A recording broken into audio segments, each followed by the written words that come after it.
Olá, olá pessoal, o meu nome é Graça e sejam muito bem-vindos ao meu canal. Aquele nosso trato de sempre, não se esqueçam de subscrever ao canal, de gostar do vídeo já agorinha, por favor, dá o like. E assim não te esqueces quando terminares de ver este vídeo. Vamos à análise dos últimos 5 episódios do Love is Blind Habibi e à medida que eu vou falando sobre os casais, vou também revelar quem, de acordo com as pesquisas que eu fiz, continua junto e quem já se separou. Por isso fica aí até o final.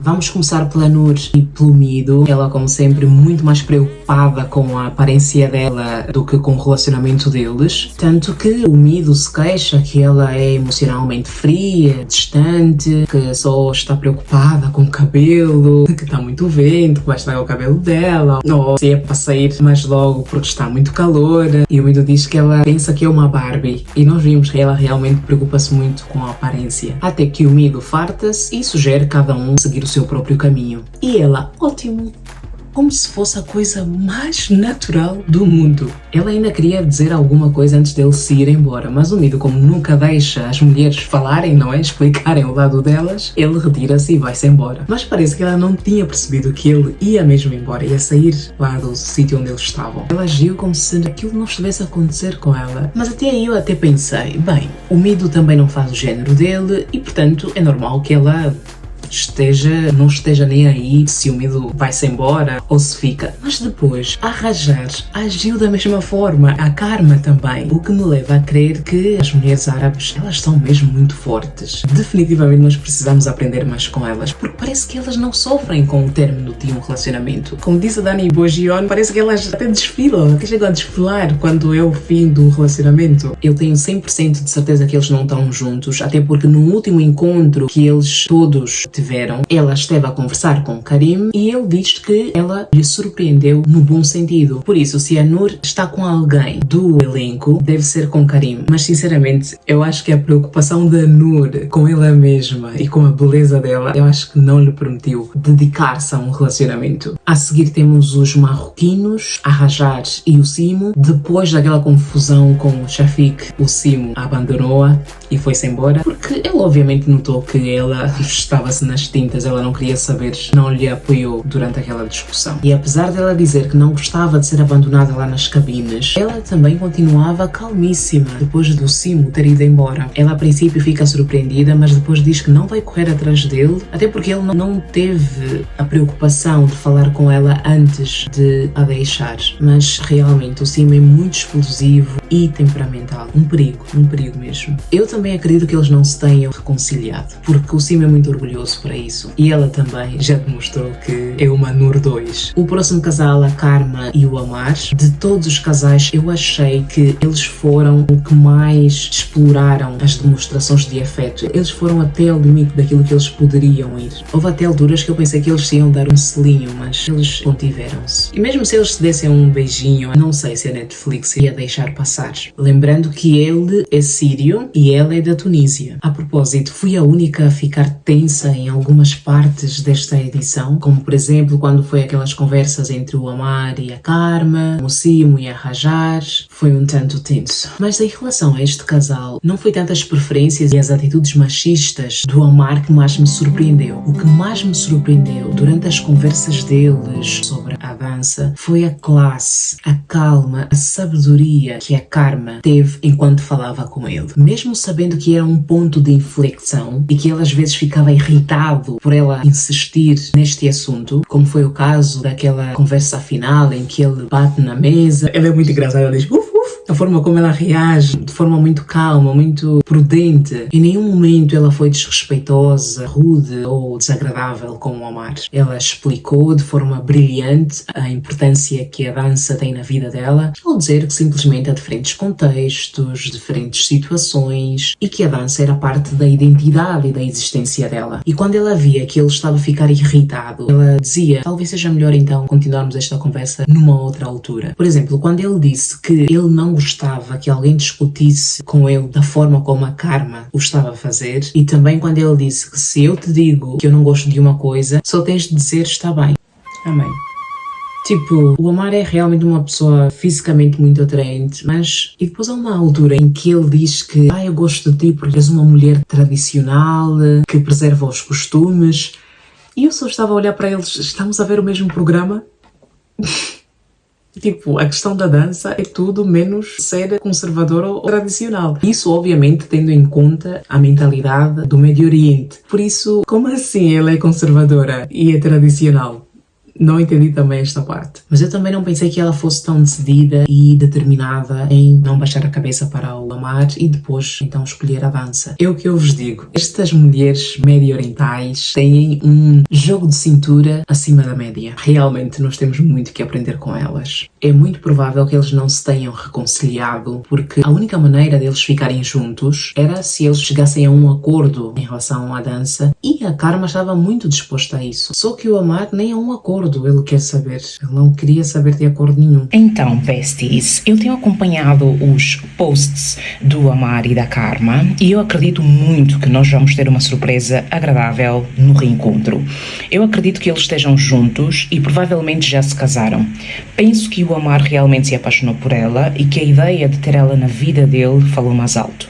Acho que eles chegaram a um acordo em relação à dança. Não acredito que ela vai parar de dançar, porque a Karma é inteligente e determinada demais para ceder aos caprichos do Omar. Contudo, o que eu acredito é que ele aceitou que ela continuasse a dançar.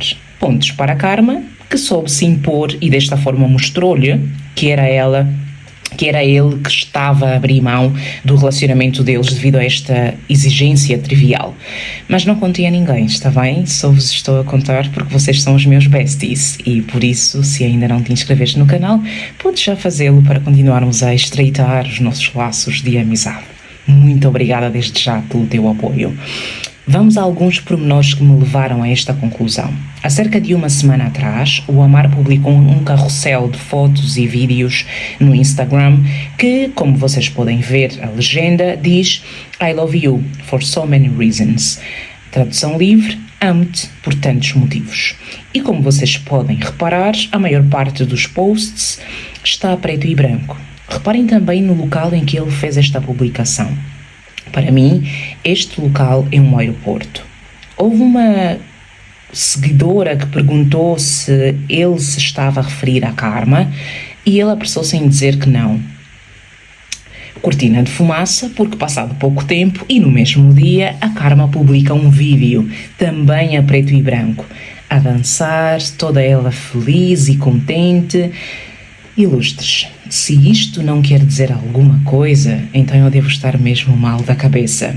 Eles publicarem fotos no mesmo dia, praticamente à mesma hora, supostamente estarem juntos a viajar, que na minha teoria foram para o país dela, na Tunísia, seja para conhecer os familiares dela, ou até mesmo de férias no caso de já se terem casado. Para mim não são meras coincidências, meus besties, mas suponhamos que vocês não aceitam esta tênue evidência. O Omar continuou a publicar fotos nos stories que realmente tudo leva a crer que ele está em África, especificamente na Tunísia. Porque vejam só a decoração desta casa onde ele está. Este quadro é um quadro africano. A casa em si não parece que ele esteja em Dubai ou em outro sítio que não seja em África, no caso, na Tunísia. Portanto, a conclusão do assunto, tudo sendo ouvido, tal como disse Salomão, temo um verdadeiro Deus e obedeço os seus mandamentos, pois esta é toda a obrigação do homem. Só que não, estou a brincar. Mas agora falando a sério, eu tenho quase a certeza de que o amor do Omar, passa a redundância, pela Karma falou muito mais alto e ele decidiu aceitá-la tal como ela é, incluindo o facto dela dançar. Mas o que é que vocês acham?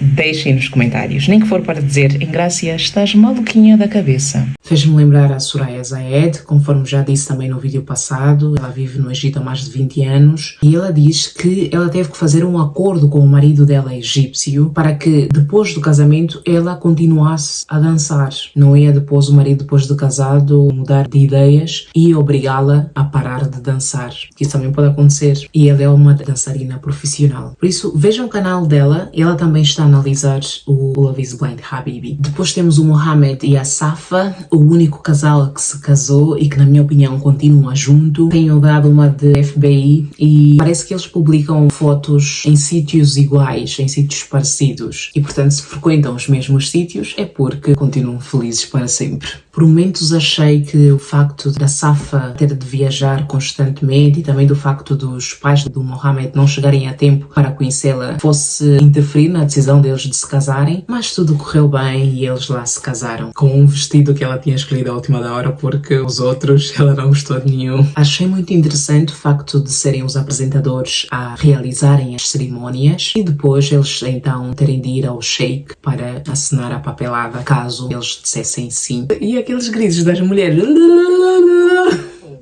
Desculpem, eu acho uma piada estas pequenas coisinhas culturais. Foi muito interessante. Também gostei de ver o apoio que o irmão da Safa lhe deu. Super aprovou o Mohamed e lhe deu toda a força para se casar com ele. O próximo casal é a Asma e o Katab. Depois de ultrapassar aquela fase da aparência dele, ela lá continuou com o relacionamento. Só que a família dela foi o grande empecilho para ela dizer não no altar. Primeiro, a família dela exigiu ver o Katab antes dela ser apresentada à família dele. Depois, ela ficou à espera que os pais dela fossem ao casamento aos 45 minutos do segundo tempo. Como é óbvio, eles não foram e, portanto, ela disse não no altar. Eu acho que se eles não estão juntos é porque a família dela não o aceitou e também o experimento em si, a forma como eles se conheceram. Por fim, temos a Dunia e o Shafiq. Besties, onde está o tio Ali, da família do Shafiq? É que ele só faz exposição da figura e espalha a corrupção no Instagram. Tal como dizia acho que é o Amin lá do clone. Ele está sempre semi-vestido e a mostrar os abdominais. Sabem que isso é um dos motivos que me leva a crer que eles não estejam juntos, certo?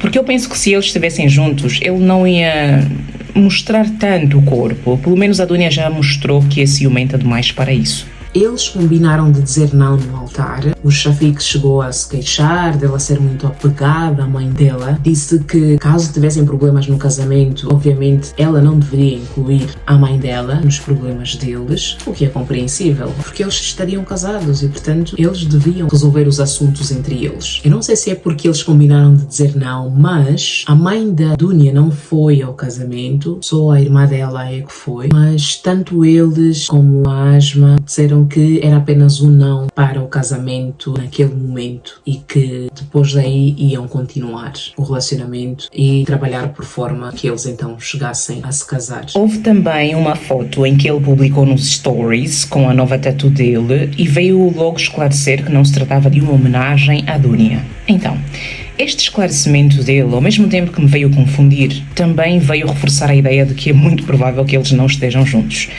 E eles também não interagem muito no Instagram, tal como uma Karma e Amar, mesmo que seja indiretamente, se é que vocês me entendem. Por isso estou super ansiosa com o reencontro que já foi gravado no dia 13 de outubro e por isso deve estar aí a sair. Mas agora eu quero saber de vocês, o que é que vocês estão a achar até agora do Love is Blind Habibi? Já estavam à espera de algumas atitudes que os rapazes tiveram ou nem por isso? Contem-me tudo nos comentários. Eu vou ficando por aqui, não se esqueçam mais uma vez de se inscrever no canal, de deixar o vosso gosto. São ações pequenas, mas que fazem uma diferença enorme para nós criadores de conteúdo. Um beijinho enorme. Tchau, tchau.